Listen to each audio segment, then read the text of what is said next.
hardly.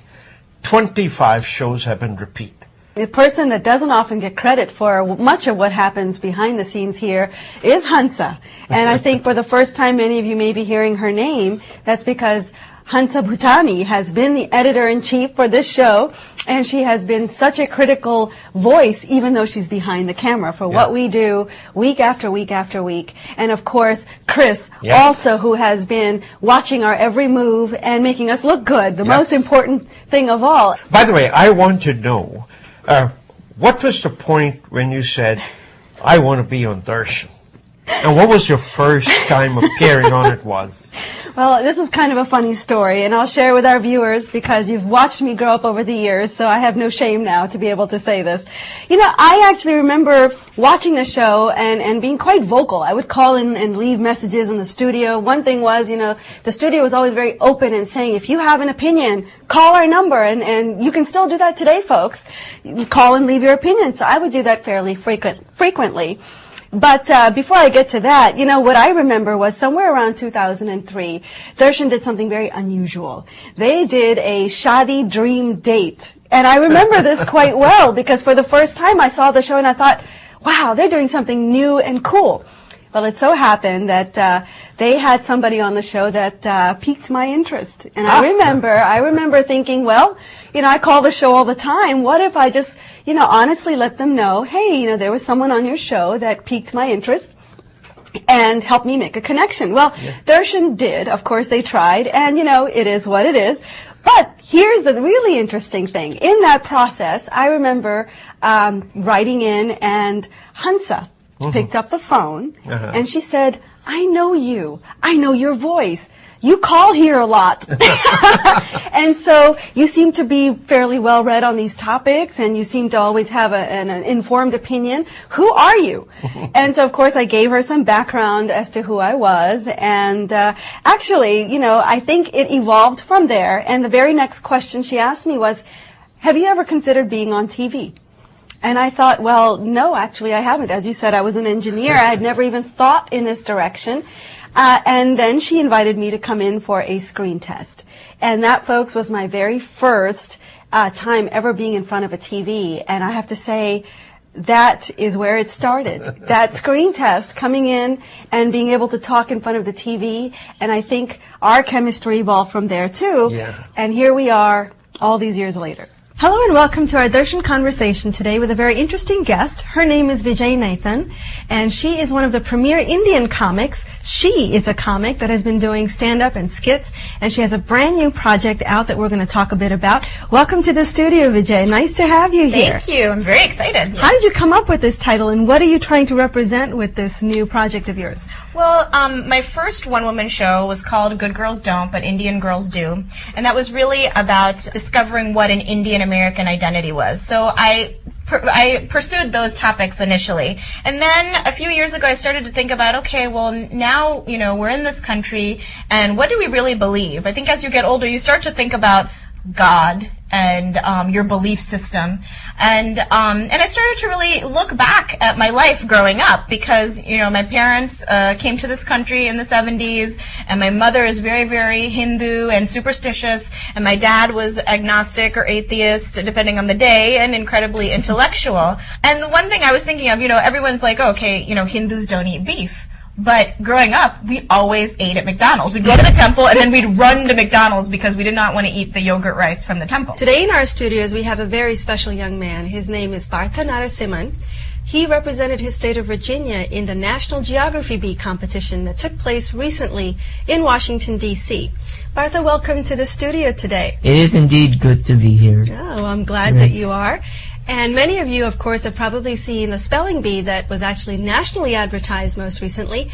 But what many of you may not realize is that the National Geography Bee is actually quite tough because it encompasses many subjects all at once, such as, help me out here, there's geography, politics, language, religion, physical geography. It's not just locations. Yeah, that's what I thought initially. I want to tell you folks, there were a couple of programs that I remember starting. Somewhere around in the 90s, I got the idea, in order to give confidence, particularly to the high school seniors or the college juniors, people, I need to get them on the air. And if they can talk, and if they can convince you to watch them, that somehow the confidence will grow. So it was called a Host-Intern program. Good morning and welcome to Darshan, an Indian American television show for you, the community. My name is Anita Butani, and I will be your host for the next hour of news, entertainment, and information. Rise and shine, everyone, and welcome to another hour of Darshan, a fun-filled program serving you, the community. I'm your host, Lisa Vora. I am Kamakshi Radha Reddy, and I will be your host for this fun-filled hour of news, events, and entertainment in our community. Namaste, good morning, and welcome to this exciting and new episode of Darshan, your number one source for Saturday morning entertainment. I'm your host and entertainer, Vikram Mathur, here to bring energy to your Saturday morning. Good morning, and welcome to Darshan. I'm Kanika Chadha. We have an interesting show lined up for you today. I want to tell you today, two of them are anchoring their own shows on CNN. And many of them turn into lawyers and engineers and others. Very proud of that particular program. Today we have with us a legend of Indian theatre and cinema, the one and only Mr. Amol Palekar. Welcome to Darshan, Amol Saab, and welcome to Washington, D.C. We're so happy to have you here. I'm happy to be here. In 2005, you made Paheli with Shah Rukh Khan and Rani Mukherjee, based on a novel by Vijay Danta. Now, what made you decide on that particular subject and cast? We approached Shah Rukh Khan to play the lead role. I still remember we narrated the whole story to him, and I explained to him why I need Shah Rukh and no one else. And then after that, there was a slight pause. And after that pause, he said that, "Sir, would you mind if I produce this film?" And the rest is history. Since the past 26 years, you've probably seen a lot of changes in the Indian film industry, huge evolution.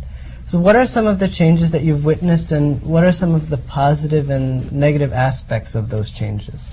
The only change that has happened is the audience has changed. Today the Indian audience is much more educated in cinema because of the onslaught of television channels. You have HBO, you have Star Movies, you have Hallmark, you have lots of 135 channels. So people are exposed. And apart from that, there are malls, there are multiplexes, there are many sources of entertainment. You have read his plethora of best-selling cookbooks, and you've watched him on Zee TV's Khana Khazana. Please welcome the spiciest personality on Indian television, Mr. Sanjeev Kapoor. Hi. Welcome to Darshan, Sanjeev ji, and welcome to Washington, D.C. Thank you very much. Thanks a lot. Thank you. So, according to my research, you've written over 140 cookbooks, and you're getting ready to launch your new book, How to Cook Indian. So what does this book offer that is new as compared to your previous ventures? Oh, actually, this book is completely new because it is for the American market. When I did my work on what kind of a book this market would need, I realized that you needed something which covered virtually everything, which was a comprehensive book, which was authentic yet progressive. It dealt with foods of India with today's perspective, yet it was traditional and authentic. The mothers used to come here, and I want to tell you, you think actors' moms are something else? Host-Interns moms are something else too. And I want to tell you, Hansa, when she came on board, she said to moms, "Why don't you go out while we do?" Because you know how it is, somehow children don't present themselves very well in front of their parents. Are you kidding me? My mom will still call me after every show and tell me, well, you know, that didn't look quite right, or maybe you could have changed this. That's right. But that's okay. I think, you know, the moms care enough, and that's why they try to get their daughters and sons to perform at their max peak level. And certainly my mother did that with me, and I don't look back at that and think that was a harsh thing. I go back and I think, wow, I'm so much a better person for it. That's right. And by the way, folks, I must talk about MSZ. MSZ used to be a WNVC Channel 56. Everybody remembers that, I'm sure. Now, Fred Thomas, who is the general manager, came around somewhere in the 90s. And his idea was that we need to have a world view You know, I mean, yes, there were Asian shows, there were Korean shows, there were Vietnamese shows, Filipino shows, but he wanted to see the world view. So he decided he's going to have Japanese